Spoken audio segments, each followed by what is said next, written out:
बच्चों आवाज आ रही है? Yes sir. सर आ रही है। शुक्र है भाई। देखो एक नया टॉपिक है आज। अच्छा, लास्ट वाले टॉपिक में कुछ परेशानी किसी ने बताई? सर आपकी आवाज बहुत कम आ रही है। अबे अब क्या करूं? सर थोड़ा तेज बोले। सर ये तो बिल्कुल सही सर इमरान आवाज। फैसला करेंगे मेरी आवाज सही आ रही है या नहीं। सर बिल्कुल सही आवाज आ रही है। इन लोगों से बोलें अपने जो ना या तो स्पीकर का वॉल्यूम बढ़ाएं या फिर हैंड फ्री को कानों में और मजीद ठूसें अंदर, फिर सही हो जाएगा। मेरे ख्याल है आप सबने सुन लिया है।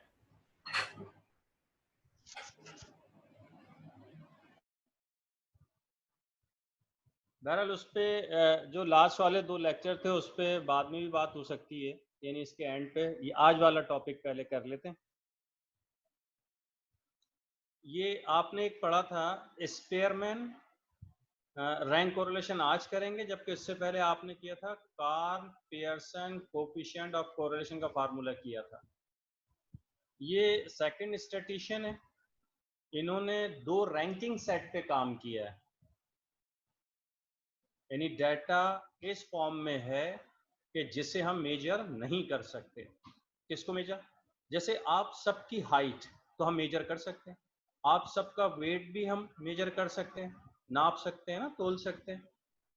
लेकिन कभी कभी डाटा ऐसा होता है कि उसे मेजर नहीं किया जा सकता, तो फिर क्या करें? बिल्कुल उसी तरह से जैसे आप 10 बच्चे हैं, आप में से ज़्यादा इंटेलिजेंट कौन है? ये मैं और सर इमरान उन 10 बच्चों को रैंक देना चाहते हैं कि मेरी निगाह में ये स्टूडेंट नंबर 1 है, ये 2 है, ये 3, 4, 5, 6, 7, 8, 9, 10 है। जबकि सर इमरान के लिहाज से उनकी निगाह में जितना उन्होंने तुम्हें देखा, ऑब्जर्व किया, उनके हिसाब से रैंकिंग कुछ और हो सकती है, लेकिन तो सर की आवाज आ रही है? देना है। आवाज आ रही है? जी सर। क्यों?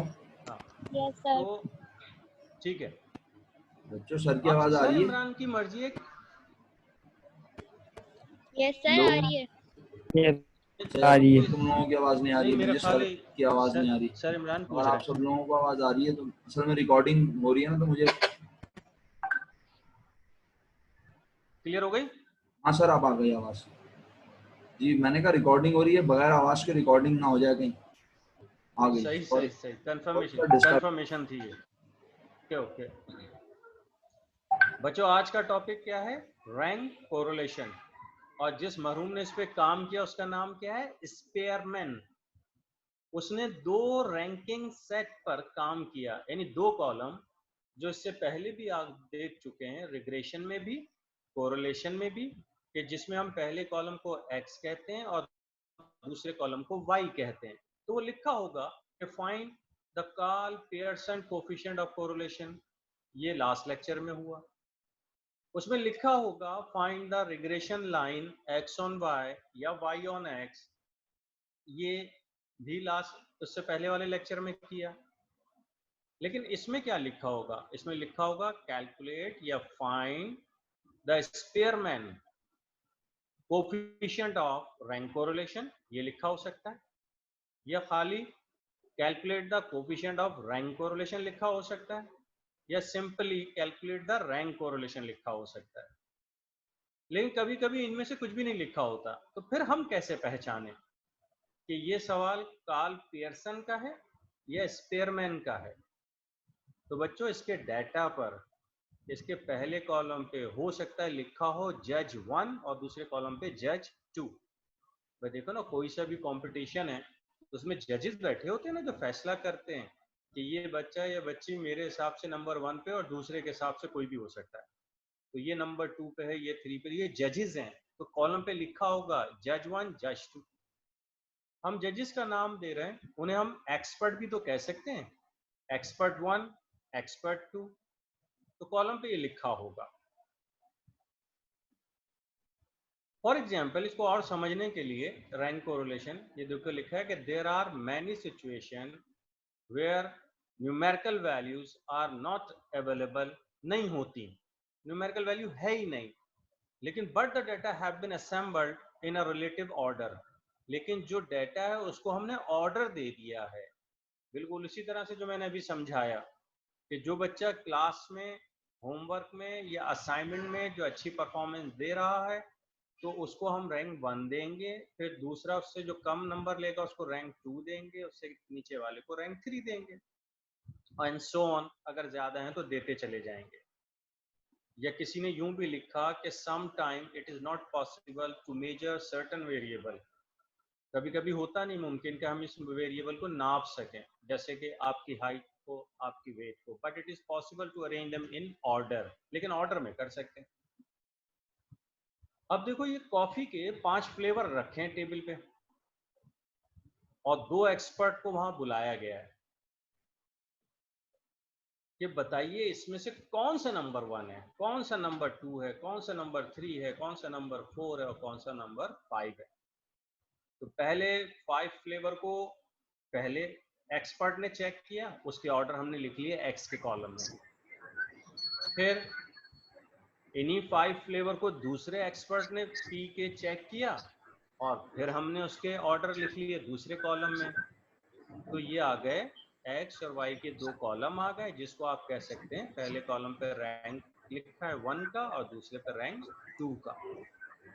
बिल्कुल उसी तरह से तुम जो अभी क्लास में ज्वाइन की हैं 5 बच्चियां, अच्छा ये 5 कोई फिक्स नहीं है, 4, 5, 7, 10। आवाज आ रही है किसी की?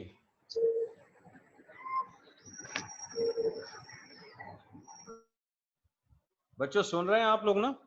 कोई 1-2 आवाज निकालो भाई। जी सर सुन रहे हैं। नहीं आता। जी सर। ओके यस सर, आ रही है आवाज। डन। बच्चों आप जो क्लास इस वक्त मेरे साथ हैं, आप में से 6 बच्चियां बिरयानी बना के लाती हैं। अब उस बिरयानी को मैं भी चेक करूंगा और मैं नंबर दूंगा कि ये बच्ची नंबर 1 पर है, इसका फ्लेवर बहुत ही जबरदस्त है, ये थोड़ा कम अच्छा है तो ये नंबर 2, ये 3, ये 4, ये 5, ये 6। और वही 6 बिरयानी किसने खाई? सर इमरान ने। अब वो भी ऑर्डर देंगे कि मेरे हिसाब से तो नंबर 1 ये है, फिर 2 ये है, 3 ये है, 4 ये है, 5 ये है और 6 ये है। बस इस ऑर्डर अरेंजमेंट को रैंक्स कहते हैं और इसमें जो फार्मूला अप्लाई होता है उसे Spearman coefficient of rank correlation कहा जाता है। जैसे यहाँ लिखा हुआ आ गया कि भाई ये कॉफी के 5 फ्लेवर्स हैं, तो the flavour they like best would be rank 1, जो सबसे अच्छा लगेगा उसे 1 देगा और जो सबसे खराब लगेगा उसे, खराब तो नहीं, जो सबसे कम अच्छा लगेगा उसे रैंक 5 देगा। अब ये correlation ranking of the two set of the data is called rank correlation और Spearman coefficient of rank correlation, और ये रहा इसका फार्मूला। आप सबको डरना नहीं है, आपको अभी एक एग्जाम्पल मिलेगी, एग्जाम में क्वेश्चन उस तरह से आता है, ये फार्मूले को मेमोराइज करना है और सॉल्व कर देना है बस। थ्योरी तो थोड़ी सी हम समझाने के लिए कर देते हैं। अब तुम्हें फार्मूले में नजर आ रहा है 1 माइनस 6, ये फार्मूले का 6 है, इसे बदल ना देना। समीशन चाहिए किसका? डी स्क्वायर का। और डी क्या है? कह रहा है where D is the difference in ranking between the two sets of observation and N is the number of data pairs. N बिल्कुल उसी तरह से जैसे रिग्रेशन में लिया, जैसे कोरिलेशन में लिया। अब तुम्हारे मतलब की बात आ गई। कह रहा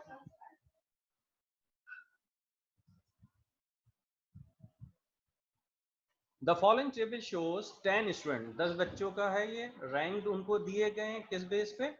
उनकी performance in their class work and their final examination. और क्या करना है?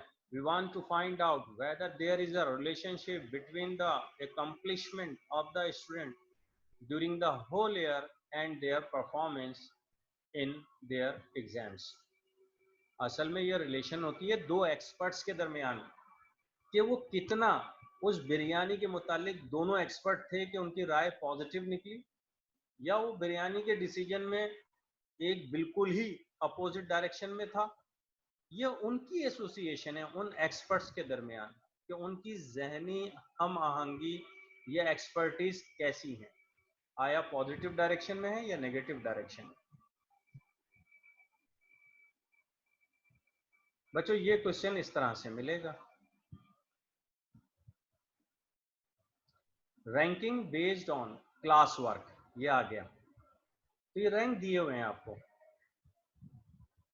और ranking based on exam marks, उसके हिसाब से रैंक गिवन है आपको। अच्छा, इसमें पहचानने का एक आसान सा रास्ता ये है कि पहले कॉलम पे अगर तुम गौर करो तो कहीं 1 है, कहीं 2 है, फिर 3 है, 4 है, 5 है, 6 है, 7 है, 8 है, 9 है, 10 है। ये इस तरह से नंबर्स गिवन होंगे हमेशा, चाहे ऊपर रैंक ना लिखा हो तो तुम पहचान लोगे कि अच्छा ये तो एक सीक्वेंस है, 1 2 3 4 5 6 7 8 9 10, इट मीन्स ये रैंक है, और इसके पहले कॉलम को x लिख देना। और बिल्कुल इसी तरह से दूसरा कॉलम अगर देखो तो ये कोई जरूरी थोड़ी है कि दूसरा वाला एक्सपर्ट यानी ए बच्चे को पहले वाले ने रैंक 2 दिया और जबकि दूसरा वाला उसे 1 दे रहा है।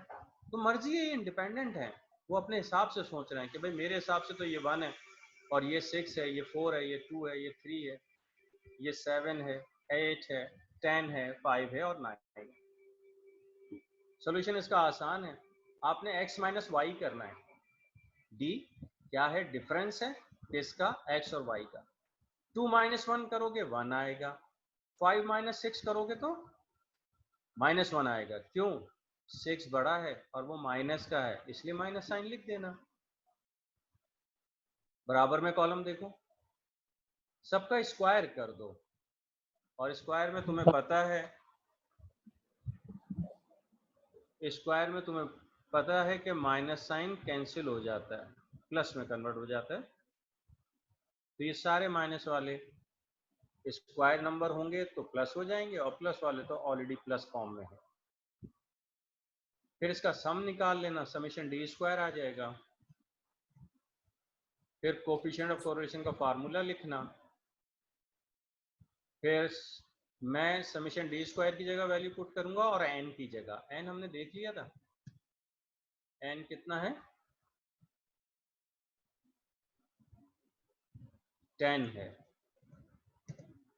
तो बच्चों यहाँ पे ये वैल्यू पुट कर दी, 1 माइनस 6, और ब्रैकेट में समेशन डी स्क्वायर लिख दिया 24, एन की जगह 10 और 10 का स्क्वायर। अगले स्टेप में 1 माइनस 24 को 6 से मल्टीप्लाई कर दिया, 10 एज इट इज, और 10 का स्क्वायर 100। नेक्स्ट स्टेप में 144 और 100 में से माइनस किया 99 इंटू 10। अगले स्टेप में 10 को 99 से मल्टीप्लाई कर देंगे। नेक्स्ट स्टेप में 1 माइनस और 144 डिवाइड बाई 990 कर देंगे, और अब माइनस कर देंगे। इसमें भी आंसर -1 से +1 तक आएगा। अभी प्लस में क्यों आया कि माइनस के बाद वाला नंबर छोटा है और 1 बड़ा है। तो कभी कभी 0.145 जहां ये नंबर लिखा है, कभी ये भी हो सकता है कि यहां पर आ जाए 1.145। तो जब आप इसे माइनस करेंगे तो माइनस में आंसर आएगा, ये ख्याल रखना। अब अगर कमेंट्स की बात हो,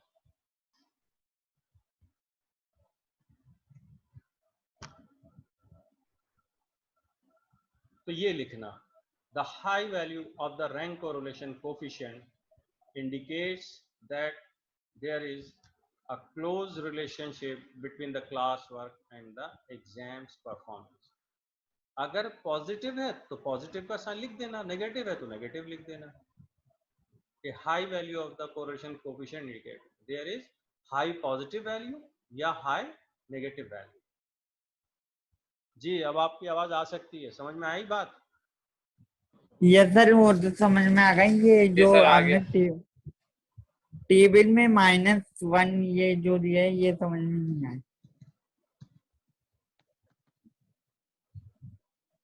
बच्चा ये पहली वैल्यू ज़ेफा 2 माइनस 1, तो प्लस में 1 आया, और दूसरा है 5 माइनस 6, बड़ा कौन है? 6, और नहीं माइनस का यहाँ 6 तो है। माइनस लो, बोले बोले माइनस का साइन नहीं लगा हुआ है 6 पे, ये कैसे पता चलेगा? अरे हमने दोनों कॉलम को माइनस करना है हमेशा, x माइनस वाई करना है, सही तो खुद ब खुद आ गया ना 5 माइनस 6। सही है, सही है, सही है। अब ओके, ठीक है। Thank you sir. अच्छा अब ओके, अब आप लोग ऐसा करें कि एक्स वाई के कॉलम लिखें, डी लिखें, डी स्क्वायर लिखें। ये लिखे, मैं एक नया क्वेश्चन दे रहा हूं जिसे आप सॉल्व करेंगे। पहला कॉलम एक्स का लिखें, दूसरा वाई का, तीसरा डी का, डी इज द डिफरेंस, चौथा डी स्क्वायर का। ये चारों कॉलम लिख लो तो मुझे बताओ।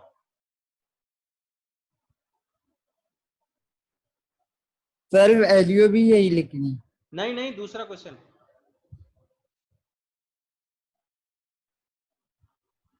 सिर्फ कॉलम्स बना के हेडिंग दे दो।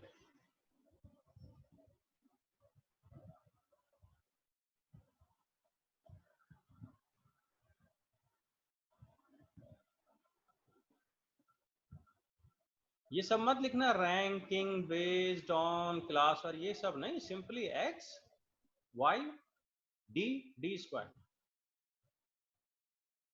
सर लिख लिया। अच्छा अब ये फार्मूला नोट करो ताकि मैं क्वेश्चन सामने करूं। कर लिया।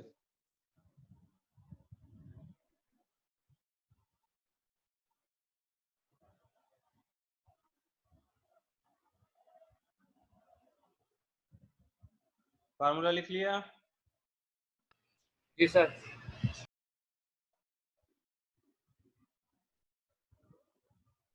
फातिमा ने लिख लिया? यस सर, लिख लिया। जी सर, मैंने भी लिख लिया। ओके ओके ओके, ये अब आपके ये कमेंट्स थे। ये आ गया बच्चों क्वेश्चन, स्टार्ट करो। आंसर नीचे दिया हुआ है।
सर इसका आंसर क्या है? 0.64। मेरा -0.35 क्यों आ रहा है? आपने मिस्टेक की है और क्या की?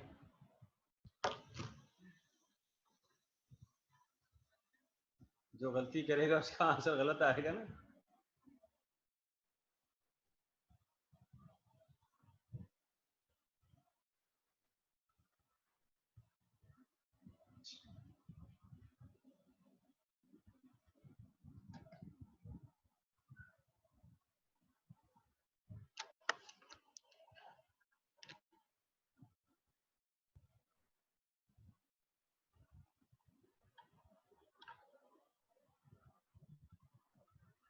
सर फॉर्मूला दिखाइएगा अगेन। ये सबसे ऊपर।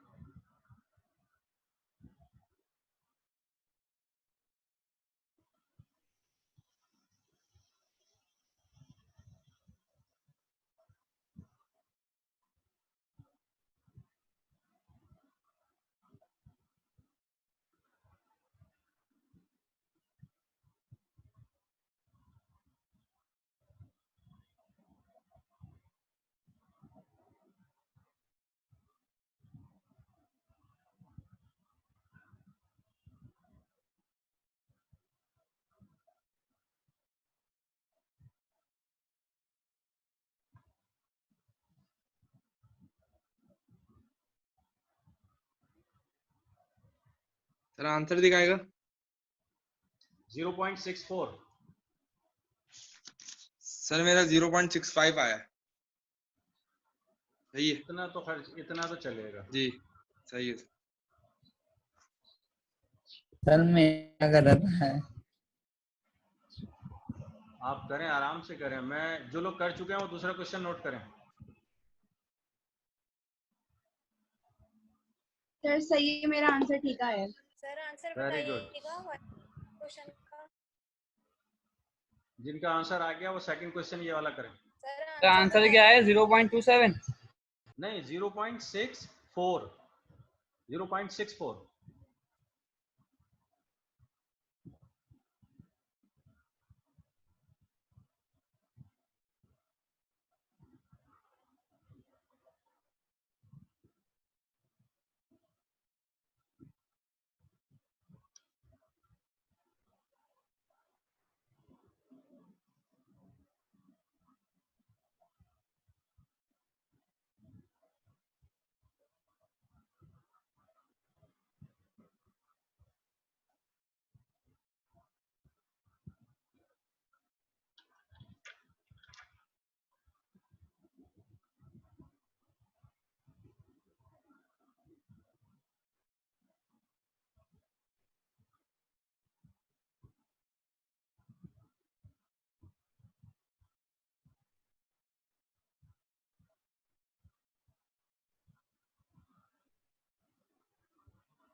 सर उसका आंसर सही है।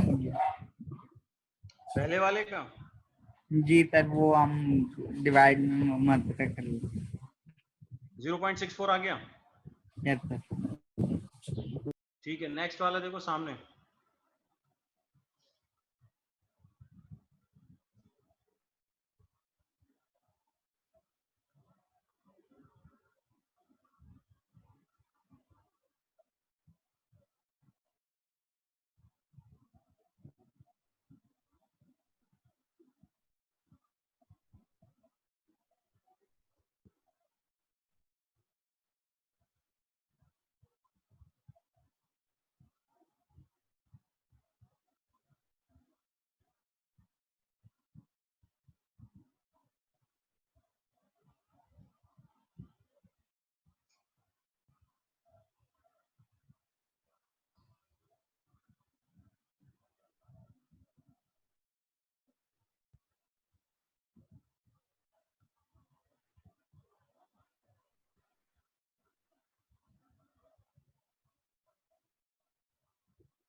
जी सर हो गया, सही आंसर आ रहा है 0.14।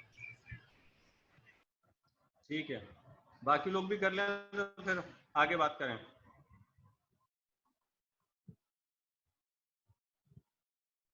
सर 0.14143 आ रहे हैं। 0 पॉइंट बिल्कुल सही है, वो ये देखो आंसर लिखा ओके होता है सामने 0.14। Okay sir, okay sir. 0.15 आ रहा है सर मेरा।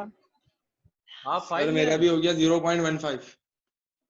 ओके ओके, चलेगा बच्चे, चलेगा। सही है सर। अच्छा, वैसे समीशन जिसने अभी बताया था मुझे 0.143, उसका समीशन डी स्क्वायर क्या है? 72।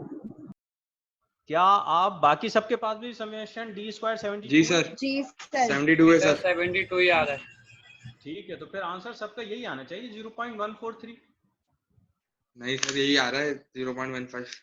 सर 15 आ रहा है मेरे पास। 0.142 आ रहा है मेरे पास, 14 आ रहा है। ठीक है ठीक है, चलेगा चलेगा, ज्यादा वेरिएशन नहीं है। यहां तक बात किसी को कंफ्यूजन है? No sir. अब देखो, कभी कभी वो क्या करेगा कि डाटा आपको देगा और कहेगा खुद ही रैंक असाइन करें and then find the rank correlation. खुद ही रैंक दें, तो लिखा होगा like this, here are the marks of the 8 candidates in accounting and statistics are, ये आ गए कैंडिडेट 1 के मार्क्स हैं, 2 के, 3 के, 8 स्टूडेंट्स हैं, उनके मार्क्स आ गए। लेकिन इस पे तो स्पेयरमैन नहीं अप्लाई होता, स्पेयरमैन तो अप्लाई होता है रैंक्स पर। तो इसकी ये ख्वाहिश है कि कैलकुलेट द रैंक कोरिलेशन, तो हम फिर रैंक देंगे। तो अकाउंटिंग में जरा गौर करो, सबसे ज्यादा मार्क्स कौन से हैं? 86। 86 को हम 1 कह देंगे, और इससे कम है 76, इसको हम 2 कह देंगे। और उसके बाद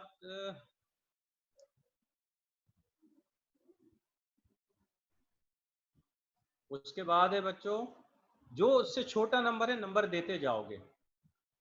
और सेम स्टैटिस्टिक्स में भी यही करोगे कि जो सबसे हाईएस्ट है, और इसमें हाईएस्ट मुझे दिख रहा है 82, तो 82 को आप 1 अवॉर्ड करेंगे, और उसके बाद 74 है उसको 2 लिखेंगे, फिर 72 है उसको 3, और 65 को 4, और इसी तरह से नंबर दे दोगे। और मैंने जो नंबर दिए वो कुछ ये हैं, ये रहे।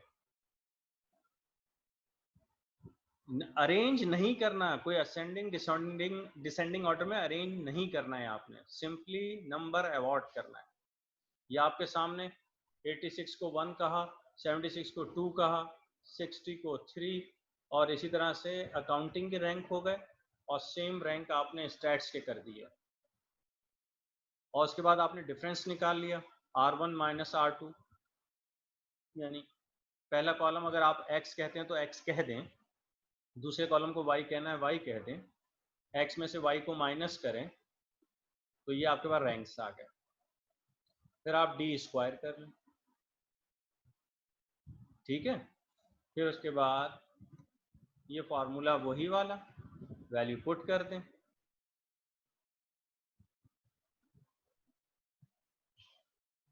और 0.14 आंसर आ गया। क्लियर हो गया? जी सर। रैंक्स आप अवॉर्ड करेंगे। सर टेबल नहीं दिखा हुआ? दें। सर टेबल शो कर दें एक बार, फिर हो जाएगा सही से। ये देखें, सर एक दफा और समझा दें टेबल। बिल्कुल समझा देते हैं। ये समझो क्वेश्चन को मैंने लिख लिया, कैंडिडेट 1 से लेके 8 तक अकाउंटिंग के मार्क्स, स्टैट्स के मार्क्स, ये तो क्वेश्चन गिवन था। अब मैंने उसके आगे कॉलम बनाया रैंक अकाउंटिंग का, उसको मैंने R1 कह दिया, तुम्हारी मर्जी है x कह देना। तो अब इसमें अकाउंटिंग में ढूंढो सबसे बड़ा नंबर कौन सा है, 86 है, तो उसके सामने क्या लिख दोगे जाके 1। अब ढूंढो उससे छोटा कौन सा है, 76 है, 2 लिख दोगे। फिर देखो उससे छोटा कौन सा है, तो एंड में है, बॉटम पे है 60, उसको 3 लिख दोगे। फिर ढूंढोगे 60 से छोटा कहाँ गया, 58 है, उसे 4 लिख दोगे। फिर ढूंढोगे 58 से छोटा नंबर कौन सा है, 50 है, उसे 5 लिख दोगे। और 50 से छोटा कौन है, 43 है, उसे 6 लिख दोगे। और 43 से छोटा पूरे कॉलम में तलाश करो, 40 है, 7 लिख दोगे। 40 से छोटा कहाँ गया, 35 है, उसे 8 लिख दोगे। ये हमने करी अकाउंटिंग की रैंकिंग। बिल्कुल आप रैंकिंग करेंगे अब स्टैट्स की भी, तो वो कह देंगे उसको रैंक 2। अब आ जाओ स्टैट्स में, हाईएस्ट है 82, उसको 1 कह दो। फिर उससे छोटा नंबर 74 है, उसे 2 कह देंगे। फिर कॉलम में तलाश करो, 72 है, उसे 3 कह देंगे। फिर 65 है, उसे 4। फिर 54 को 5, और उससे छोटा 53 है, 6। 40 है, 7। और 32 है सबसे छोटा, 8। अब बोलें रैंकिंग हो गई? यस या सर, अब आ भी गया मसला है? समझ। ठीक है ना। बाकी आगे आगे वाला तो सेम हो गया, वही R1 माइनस R2 करना है तो D आ जाएगा, और सबका स्क्वायर करेंगे, उसको सम करेंगे तो D स्क्वायर आ जाएगा। बच्चों ये फार्मूला लिख देंगे, समेशन D स्क्वायर की वैल्यू n की जगह n की वैल्यू, और 72 को 6 से मल्टीप्लाई। ये तो सारा काम आपने मैथमेटिकल अभी किया भी है, और ये आपके आंसर आ गया 0.14। और कह रहा है ये बहुत very low degree of positive correlation, इनके दरमियान जो रिलेशनशिप है, यानी उन उस्तादों के दरमियान जो रिलेशनशिप है जिन्होंने इन असेसमेंट के इन बच्चों को मार्क्स दिए, उनकी एसोसिएशन है तो पॉजिटिव डायरेक्शन में, लेकिन बहुत वीक है। समझ आ गया?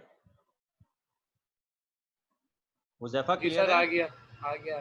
Yes sir clear. अब इसी तरह का एक क्वेश्चन दे रहा हूँ, इसे आप लोग नोट करें, सॉल्व करें। और मेरे ख्याल है line remaining meeting time 4 minute रह गए, इसे नोट करो, फिर इसका आंसर मैं चेक कर लूँगा दोबारा लाइन पे आके मीटिंग ज्वाइन करके।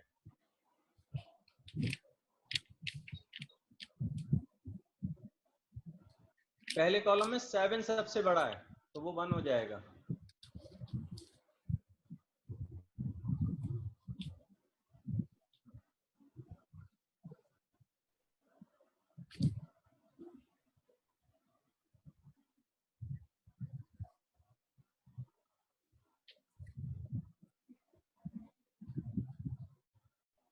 स्टूडेंट में 6 तक लिख के, दोबारा बोले।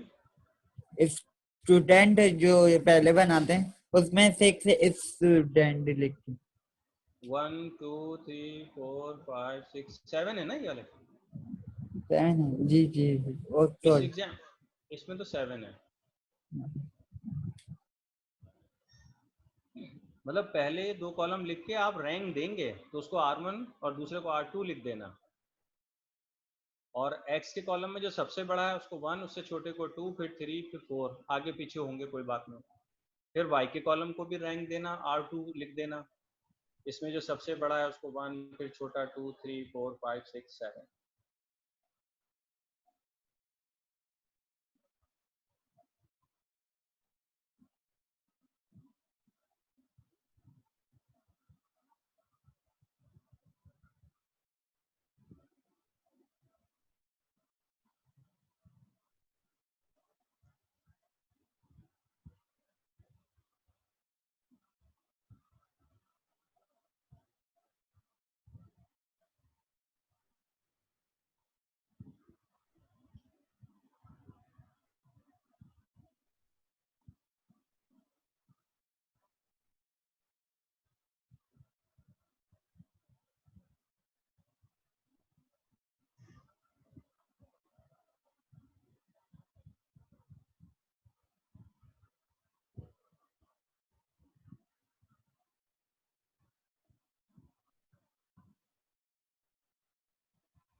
सर इसका आंसर 0 आएगा क्या? 1 सही है। आ गया।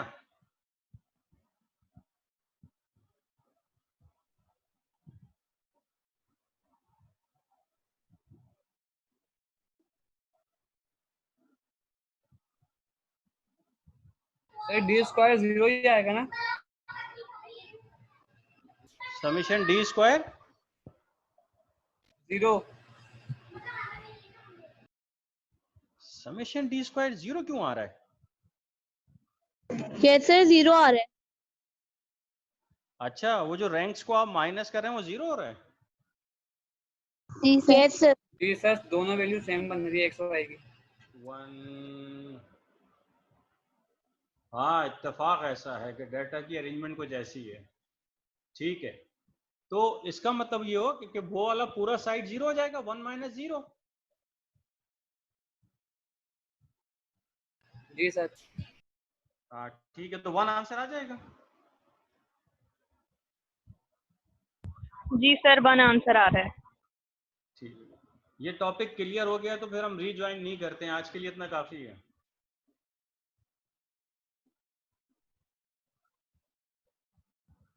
ठीक है, ओके सर। हाँ आज के लिए इतना काफी है, फिर बाकी अख्तर साहब